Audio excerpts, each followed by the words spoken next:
medical student. When entered medical school, I didn't even know what orthopedic surgery was. Um, and then when I was going through, I did what we used to call an externship because we had the summer off in those days. I did it over at Lionsgate in North Vancouver.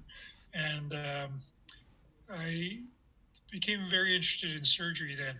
I did a lot of surgery with various surgeons, including some orthopedic surgeons, but more general surgery.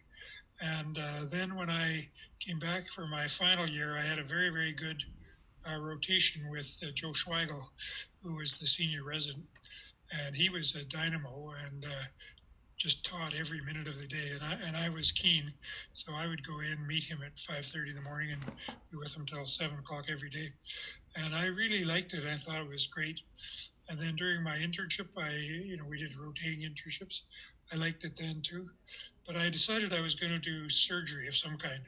So I went to the U.S. I went to California and did a year of surgery in general, but 3 months of it were orthopedics, and I really liked the orthopedic part. So I decided I was going to apply for the VGH orthopedic program. I always wanted to do trauma. I always liked trauma. That's the part of orthopedics that I liked. And the way I actually got into it was a bit odd. Ken, I don't know if you remember Ken Morton, but he was the head of the division. And in May of my final year, I had, around this time, I had no plans except to pass my exams. And we were walking down the hall and he said, what are you going to do next year? And I said, well, I guess I'll get a job. And he said, well, where are you going to work? And I said, well, I grew up in White Rock, so maybe I'll go get to see about Surrey. And I did some work over in Lionsgate. Maybe I'll see about over there.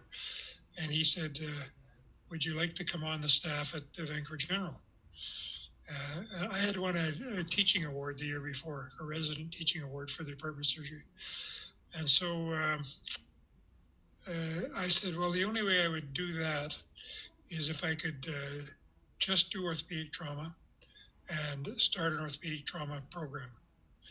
Because I thought at the time that subspecialties were going to be the way to go in orthopedics. The only subspecialty we had at the time was pediatrics. But I could see, that people were going to break off into various areas of interest. And I thought we needed somebody who was interested in trauma because there were some people who could do trauma and do it fairly well, but there wasn't anybody with a real academic interest in trauma. So I said, that's what I want to do. And he said, well, that's fine. You can do that. He said, but you'll burn out. You'll get too tired. And I said, well, if I get too tired, I'll quit and go do something else. And that's how I did it. My biggest inspiration was F.P. Patterson. He was head of the division from 1950 to 1973. And he was dynamic. He knew everybody in the world.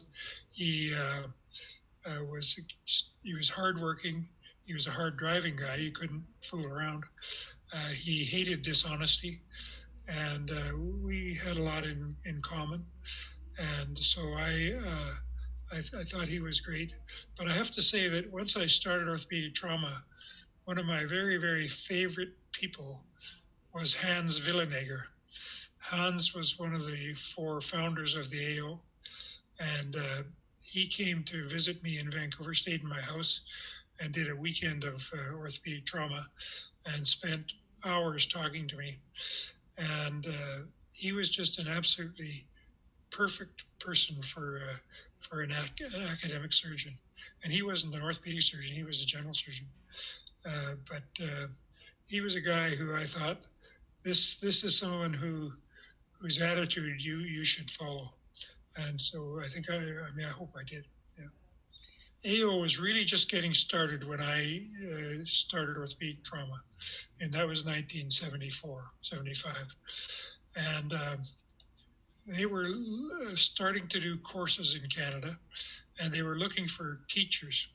I had done a year in Belgium as a resident, so I knew a little bit about it, and I was interested in it. And I went to Bern, Switzerland, and did the advanced course. Before that, I had gone to Columbus, Ohio, and done the basic course, and then I went and did the advanced course. So they invited me to be on the faculty for one of the first AO courses in Canada. It was in Winnipeg, and that's how I got into it. And then I was on, sort of a regular on the faculty in North America first, and then all over the world. Uh, well, when I started practice, of course, in Canada, universal Medicare was just getting started. So I was in at the beginning of that.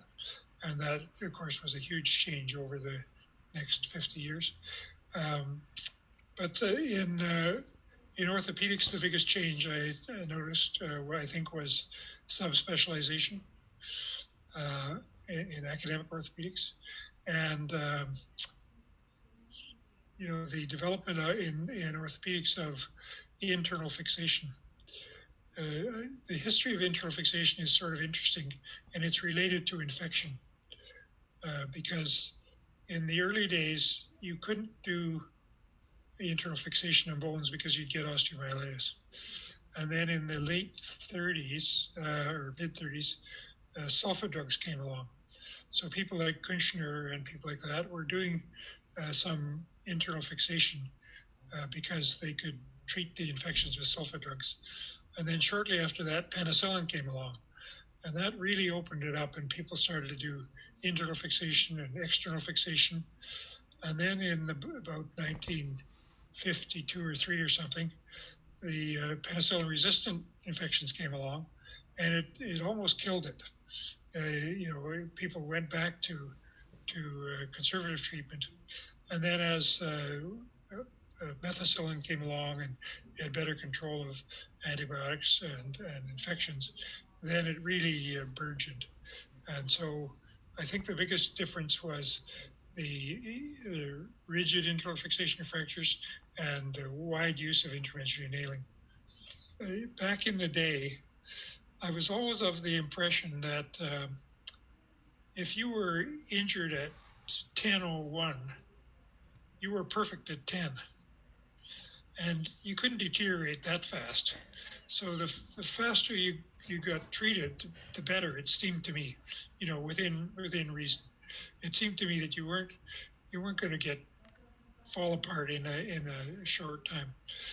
And then we started doing all this internal fixation on individual bones, femurs and tibias and things. And of course, if there was a femur and a tibia, we would do that. And it seemed safe, and the patients seemed to be doing well. And then one of my senior partners, Cam Allen, said to me, that fixation you're doing on fractured femurs with either plates or nails, that's really a good thing to do. When I was in the services in World War II, he said we used to get these patients who had fractured femurs, and they were put in traction and transported to a major hospital.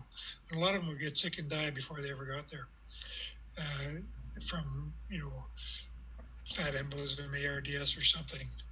And so he said, that's a really good thing to do.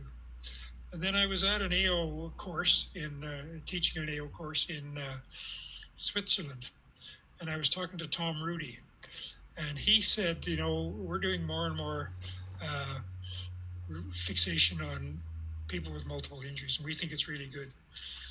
And so I thought that's what we should do. So I started doing it. And then after I got started doing it, I was the only one doing it, and there were a lot of people on call. So there were a bunch of cases done my way and a bunch of cases done the other way. And so I got a resident, and we went to the ICU records, and we looked at all the people with multiple injuries, long bone fractures, and we divided them into two groups: those that had been treated with rigid internal fixation rapidly, and those that had been treated with traction and casts and things. And we thought, well, in order to figure out whether my group is just an easier group, they weren't as sick, we used the brand new injury severity score.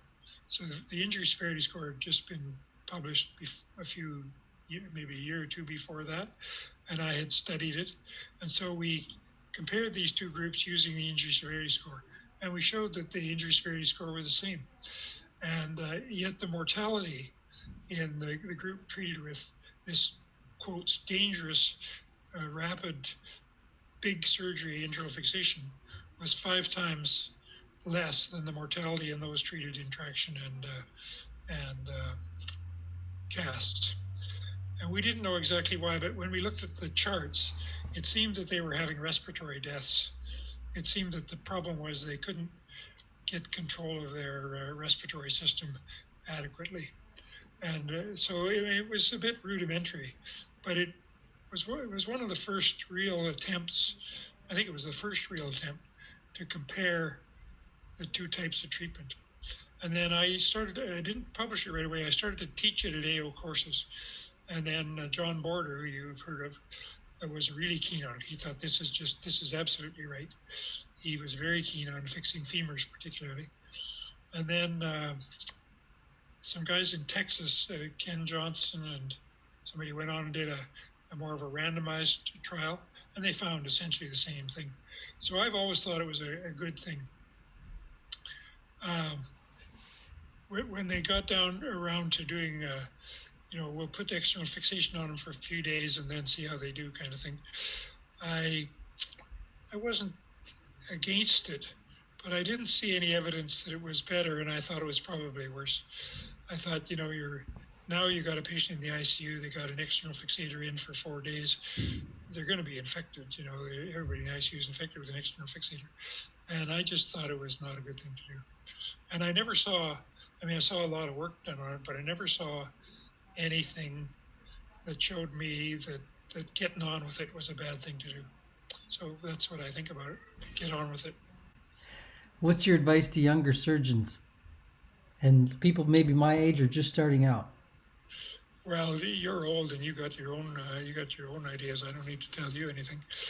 But what I used to tell people who were residents or not so much fellows because they had already decided their path, they would come to me and say, what do you think I should do? Should I do foot surgery or should I always used to say, do what you're interested in and the jobs and the money will come along. Don't worry about making a bunch of money. Don't worry about getting a job in this particular place because orthopedic surgery is very difficult. It's very hard, very time consuming. And if you're stuck in some part of it you don't like, you'll hate it and hate yourself and end up hating your wife and all kinds of things. So pursue what you're interested in. And if what you're interested in is surgery of the little finger, do that. So I always thought that was the right thing to do. Since then, I'm old now, and I read a lot of obituaries, and I find that when you read obituaries, they always talk about how good people were to their families, and they talk about how they were good to their church and their society, and they contributed to the local charities.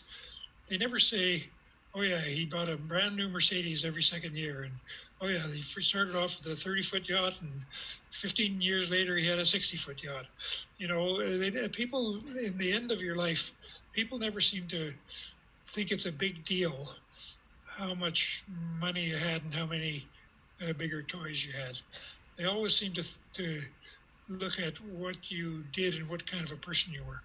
And I think that, for a person your age, because I don't have to tell you this because you're already a good person, but I would say, look ahead to the future. What do you want the future to think of you?